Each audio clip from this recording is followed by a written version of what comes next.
बच्चों, आपका स्वागत है आपके अपने चैनल जीके स्टडी हटके पर। तो देखिए बच्चों, आज मैं आपके लिए काफ़ी इंपॉर्टेंट टॉपिक लेकर आया हूँ गाइस। जो गाइस मैंने आपको कुछ दिन पहले बायोलॉजी की कुछ मैंने आपके लिए टिश्यूज़ की थ्योरी क्लास कराई थी। अब गाइस मैंने आपको बताया था थ्योरी क्लास के बाद मैं आपके लिए क्वेश्चन लेके आऊँगा। तो गाइस टिश्यू से संबंधित जितने भी पीवाई के क्वेश्चन है इंपॉर्टेंट, सारे गाइस मैं आपके लिए इस क्लास में लेकर आया हूँ। तो दोस्तों आप लास्ट क्वेश्चन तक ज़रूर बने रहना। अगर आपने पिछली क्लास अभी तक नहीं देखी है थ्योरी की, गाइस उत तक जितने भी प्रकार के होते हैं सभी गाइस मैंने उस थ्योरी क्लास में आपके लिए करा दी है। अगर अभी तक आपने नहीं देखी है तो दोस्तों लिंक मैंने डिस्क्रिप्शन में दे रखा है, आप उस क्लास को जरूर देख लीजिएगा, काफी इंपॉर्टेंट है। गाइस इसी तरह से हम पूरी साइंस की सीरीज चला रहे हैं थ्योरी वाइज क्लासेस की, तो दोस्तों आप सारी क्लासेस को जरूर देख लीजिएगा। काफी इंपॉर्टेंट सारी क्लासेस हैं जो आपके एग्जाम के लिए काफी इंपॉर्टेंट है। तो चलिए फिर दोस्तों, वीडियो स्टार्ट करने से पहले अगर आप चैनल पर पहली बार आए हैं तो चैनल को आप सब्सक्राइब जरूर कर लीजिएगा, बेल आइकन को प्रेस कर देना, जिससे कि आने वाले वीडियो का हर नोटिफिकेशन आप पे सबसे पहले पहुंच सके। तो चलिए गाइस करते हैं वीडियो स्टार्ट और चलते हैं आज के पहले क्वेश्चन की तरफ। तो देखिए बच्चों, स्टार्ट करते हैं। आज का पहला क्वेश्चन, एक विशेष कार्य करने वाले समान कोशिका के समूह को क्या कहते हैं? तो देखिएगा, जो समान कोशिका के समूह को बोलते हैं उत्तक, आप याद रखना टिश्यू। ठीक है, हमारी बॉडी में जो समान कोशिका का समूह है उसे उत्तक बोलते हैं। नेक्स्ट क्वेश्चन है, तंत्र का उत्तक की इकाई। देखिएगा जो नर्व टिश्यू है गाइस उसकी इकाई है न्यूरॉन, इसका राइट आंसर हो जाएगा बी। देखिए दोस्तों, जितने भी मैं आपको क्वेश्चन करा रहा हूँ सभी थ्योरी से रिलेटिव है। गाइस अभी तक आपने थ्योरी नहीं की है तो प्लीज एक बार क्लास आप जरूर कर लेना, जिससे आपको सारे क्वेश्चन समझ में आ जाए। ठीक है, मैं सारे क्वेश्चन को आपको बताता हूँ आगे चल के। तो चलिए आगे बढ़ते हैं। देखिए क्वेश्चन नंबर 3, हिस्टोलॉजी शब्द सर्वप्रथम प्रयोग किसने किया था? तो देखिएगा जो हिस्टोलॉजी है इसे उत्तक का अध्ययन कहते हैं। ठीक है, उत्तक के अध्ययन को क्या बोलते हैं? हिस्टोलॉजी, मैंने आपको बताया था। और गाइस इस शब्द का जो सबसे पहले प्रयोग किया था वो मेयर ने किया था, आप याद रखना, राइट आंसर सी है। क्वेश्चन नंबर 4, जन्म के बाद मानव के किस उत्तक में कोई कोश का विभाजन नहीं होता है? तो देखिएगा जो जन्म के बाद मानव उत्तक में वो तंत्र का उत्तक गाइस होता है हमारे ब्रेन में, जिसमें कोश का विभाजन कभी नहीं होता जन्म के बाद। तो राइट आंसर हो जाएगा बी। चलिए गाइस आगे बढ़ते हैं। देखिए क्वेश्चन नंबर 5, रक्त होता है। तो देखिए गाइस रक्त क्या होता है? एक संयोजी उत्तक है, आप याद रखना गाइस, जो ब्लड है एक संयोजी उत्तक है, इसका राइट आंसर हो जाएगा ए। देखिए क्वेश्चन नंबर 6, उपकला उत्तक का मुख्य कार्य क्या है? तो देखिए गाइस जो एपिथेलियम टिश्यू हमारी बॉडी में उसका कार्य है संरक्षण और आवरण देना। ठीक है, आप याद रखना, काफी इंपॉर्टेंट है। क्वेश्चन नंबर 6 का राइट आंसर बी है। तो चलिए आगे बढ़ते हैं। देखिए क्वेश्चन नंबर 7, किसी जीवित तह के भीतर कोशिका या उत्तक की मृत्यु को कहते हैं? तो देखिए गाइस, जब मैं आपको कोशिका के बारे में पढ़ा रहा था, मैंने आपको क्या बोला था? मृत्यु जो गाइस कोशिका होती है मृत, या गाइस उत्तक की मृत्यु को क्या कहते हैं? तो आप याद रखना, नेफ्रोसिस, इसका राइट आंसर होगा सी। क्वेश्चन नंबर 8, कौन एक संयोजी उत्तक नहीं है? मैंने गाइस अभी अभी आपको पिछला क्वेश्चन कराया है संयोजी उत्तक से, मैंने आपको बताया था रक्त एक संयोजी उत्तक है। और गाइस क्वेश्चन नंबर 8 का राइट आंसर क्या है? सी। जो गाइस त्वचा है हमारी वो एक संयोजी उत्तक नहीं है, वैसे अस्थि यानी हमारी हड्डियां क्या है? एक संयोजी उत्तक है। स्नायु यानी का जो अस्थि बंधन जो तंत्र वो सभी का एक संयोजी उत्तक है, आप याद रखना स्नायु। तो चलिए आगे बढ़ते हैं दोस्तों नेक्स्ट की तरफ। देखिए क्वेश्चन नंबर 9, निम्नलिखित में से कौन सा संयोजी उत्तक नहीं है? तो देखिएगा संयोजी उत्तक मैंने अभी आपको बताया था, अस्थि, उपास्थि और क्या है? रक्त। देखिए तीनों ही क्या है? संयोजी उत्तक है। आप गैस इन तीनों को जरूर याद रखना, काफी एग्जाम में पूछा जाता है, जहां से आपको तीनों जरूर याद रहने चाहिए। मैंने आपको थ्योरी में भी बताया था, गैस तीनों ही क्या है? एक संयोजी उत्तक है। और गैस कंकाल पेशी है, ये संयोजी उत्तक नहीं है।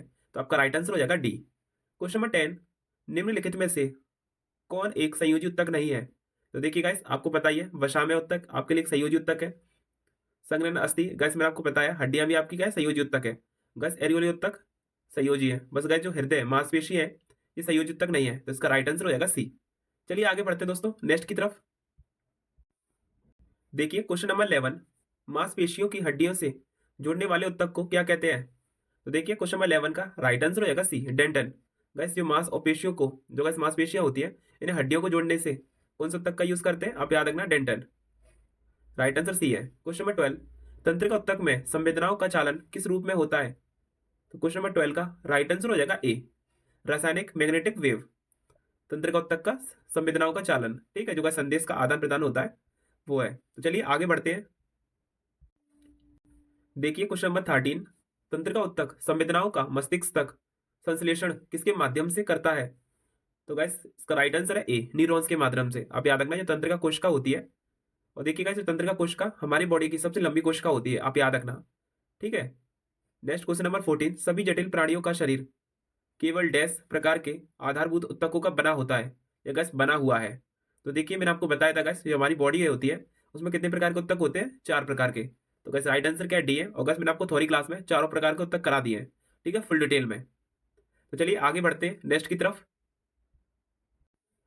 देखिए क्वेश्चन नंबर 15, जब मेरिस्टम स्थायी उत्तकों के बीच होता है तब उसे डैश मेरिस्टम कहते हैं।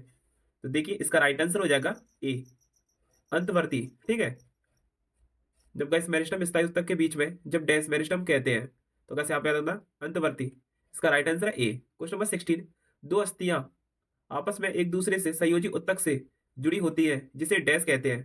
तो देखिए गैस, जब दो बॉन्ड्स को एक साथ जोड़ते हैं संयोजी ऊतक से, उसे क्या कहते हैं? मैंने गैस आपको थोड़ी क्लास में कराया था।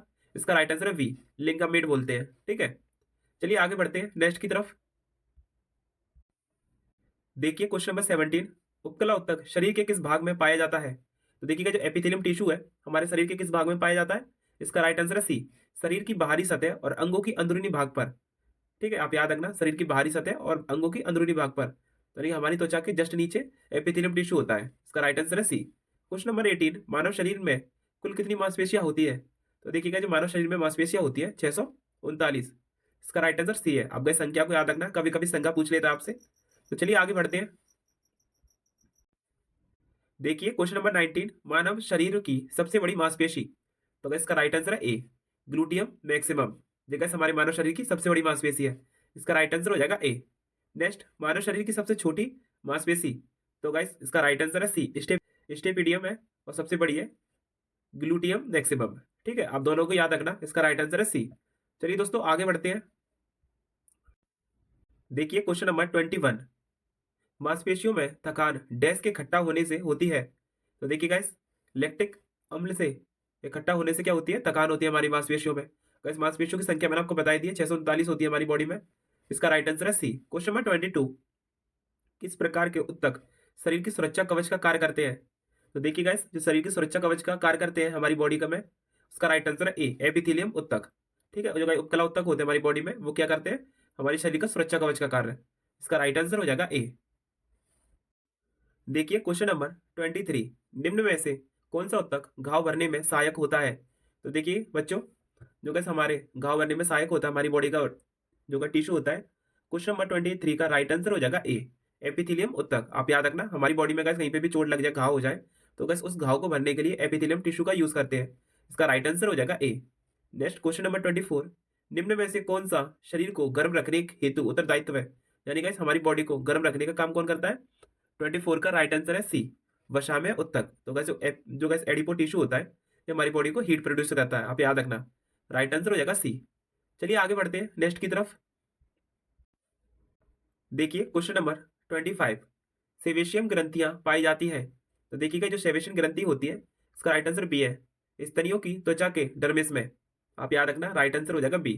क्वेश्चन नंबर 26, मनुष्य की त्वचा सबसे मोटी होती है। तो देखिए गाइस, हमारी बॉडी की तो सबसे मोटी त्वचा कहाँ की होती है? इसका राइट आंसर है बी, तलवे की। यानी गाइस हमारे पैर की जो नीचे की त्वचा होती है हमारी बॉडी की सबसे मोटी होती है। ठीक है, राइट आंसर हो जाएगा बी। चलिए आगे बढ़ते हैं नेक्स्ट की तरफ।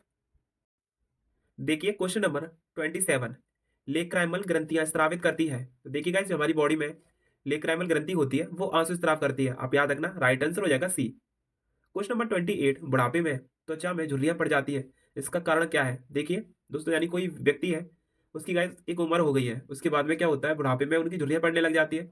तो गाइस इसका उत्तर है उभयचर्मीय स्तर में लचीलापन कम होने के कारण।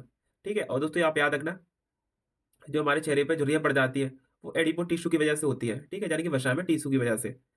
चलिए आगे बढ़ते हैं, राइट आंसर इसका बी हो जाएगा। देखिए क्वेश्चन नंबर 29, मनुष्य के शरीर में सबसे लंबी कोशिका। मैंने गाइस अभी अभी आपको बताया था पिछले क्वेश्चन में, हमारी बॉडी की जो सबसे लंबी कोशिका होती है वो तंत्रिका कोशिका होती है, यानी हमारे ब्रेन की। इसका राइट आंसर सी है। क्वेश्चन नंबर 30, तंत्रिका ऊतक की इकाई। मैंने गाइस आपको पिछले क्वेश्चन में कराया है, तंत्रिका ऊतक की इकाई क्या होती है? न्यूरॉन। इसका राइट आंसर हो जाएगा बी। देखिए क्वेश्चन नंबर 31, संवेदना का चालन शरीर के एक भाग से दूसरे भाग में किसके द्वारा होता है? तो देखिए गाइस, जो हमारी बॉडी में किसी भी सिग्नल का एक जगह से दूसरी जगह पे जाने का काम करता है तंत्रिका ऊतक। इसका राइट आंसर हो जाएगा डी।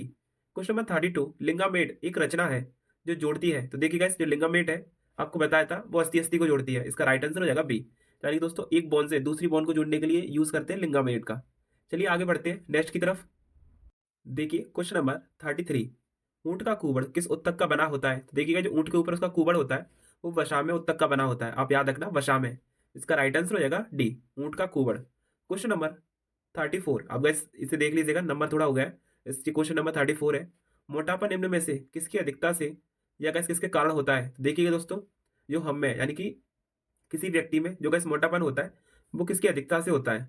तो क्वेश्चन नंबर 34 का राइट आंसर है बी, वसा उत्तक की वजह से। और दोस्तों, जो फीमेल होती है, उनमें मेल से ज़्यादा वसा होती है, ठीक है? आप याद रखना। मैं आपको डिटेल में वैसे पिछली क्लास में करा चुका हूँ। जो गैस फेट होता है, उन महिलाओं में पुरुषों की तुलना में ज़्यादा देखा जाता है। तो इसका राइट आंसर हो जाएगा बी, ठीक है? फेट की वजह से मोटापा होता है। देखिए क्वेश्चन नंबर 35 था, तो ये टाइपिंग मिस्टेक हो गई है। क्वेश्चन नंबर 9, निम्न में से कौन उत्तक का उदाहरण है? तो देखिए क्वेश्चन नंबर 35 का राइट आंसर हो जाएगा बी, रक्त। और गैस रक्त क्या है? एक संयोजी उत्तक है, मैंने आपको बताया था। एक संयोजी उत्तक है ब्लड, ठीक है? नेक्स्ट क्वेश्चन नंबर 36, वियोप्सी संबंधित है। तो देखिएगा जो वियोप्सी है, ये किससे संबंधित है? 36 का राइट आंसर है सी, परीक्षण के लिए उत्तकों को शरीर से अलग करने से क्या बोलते हैं? वियोप्सी। इसका राइट आंसर हो जाएगा सी।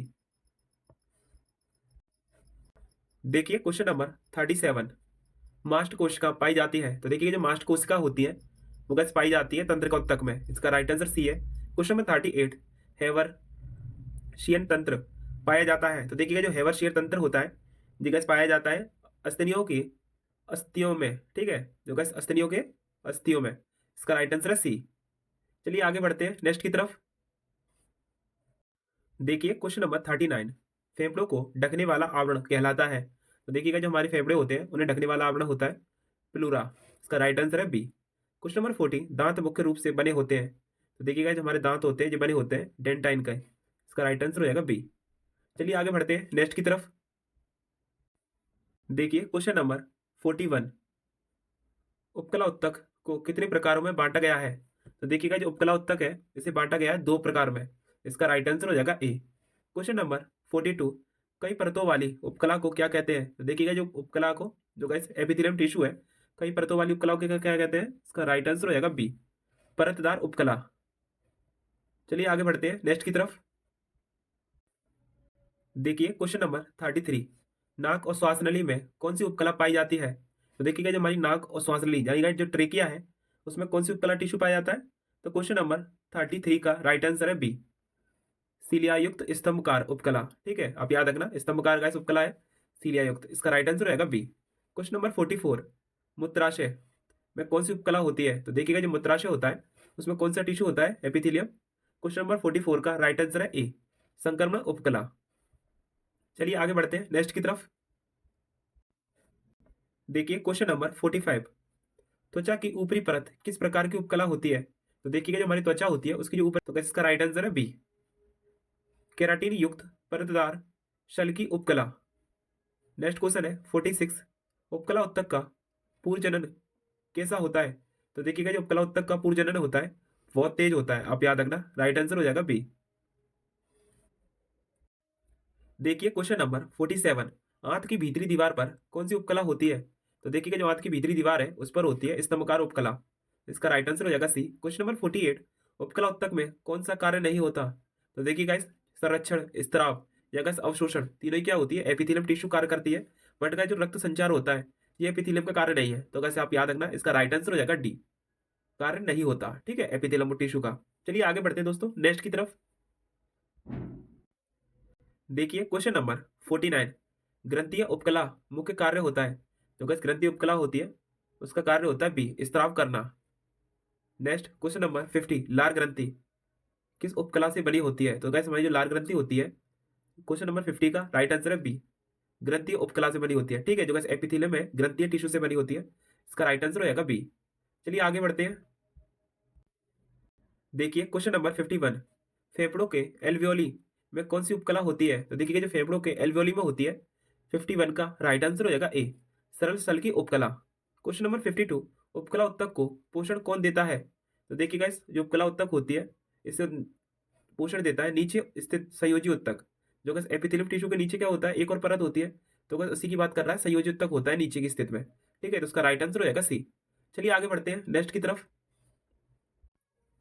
देखिए क्वेश्चन नंबर 33, उपकला उत्तक की कोशिकाएं किससे जुड़ी होती है? तो देखिएगा जो एपिथेलियम टिश्यू है, इसकी कोशिकाएं किससे जुड़ी होती है?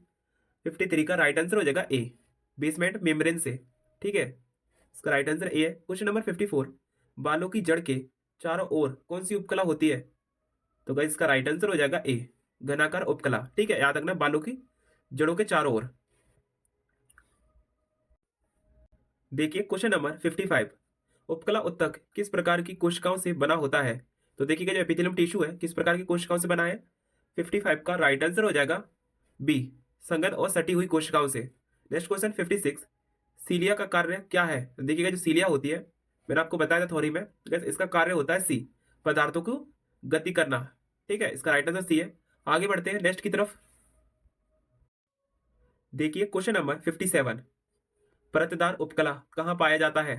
तो देखिए गाइस मैंने आपको पिछले क्वेश्चन में बताया था, जो गाइस परतदार उपकला होती है वो त्वचा में होती है। ठीक है, इसका राइट आंसर हो जाएगा बी। क्वेश्चन नंबर 58, शल की उपकला का आकार कैसा होता है? तो देखिएगा जो शल की उपकला होती है इसका राइट आंसर है सी, चपटा और पतला होता है। चलिए आगे बढ़ते हैं नेक्स्ट की तरफ। देखिए क्वेश्चन नंबर 59, उपकला उत्तक में कौन सी झिल्ली उपस्थित होती है? तो गाइस एपिथेलियम जो टिश्यू होता है उसमें झिल्ली होती है, और स्तर झिल्ली। आप याद रखना, राइट आंसर है सी। क्वेश्चन नंबर 60, किस उपकला में कोशिकाएं आकार बदल सकती हैं? तो देखिए क्वेश्चन नंबर 60 का राइट आंसर हो जाएगा ए, संक्रमण उपकला अपना कोशिका आकार क्या होती है, बदल सकती है। इसका राइट आंसर हो जाएगा ए। आगे बढ़ते हैं नेक्स्ट की तरफ।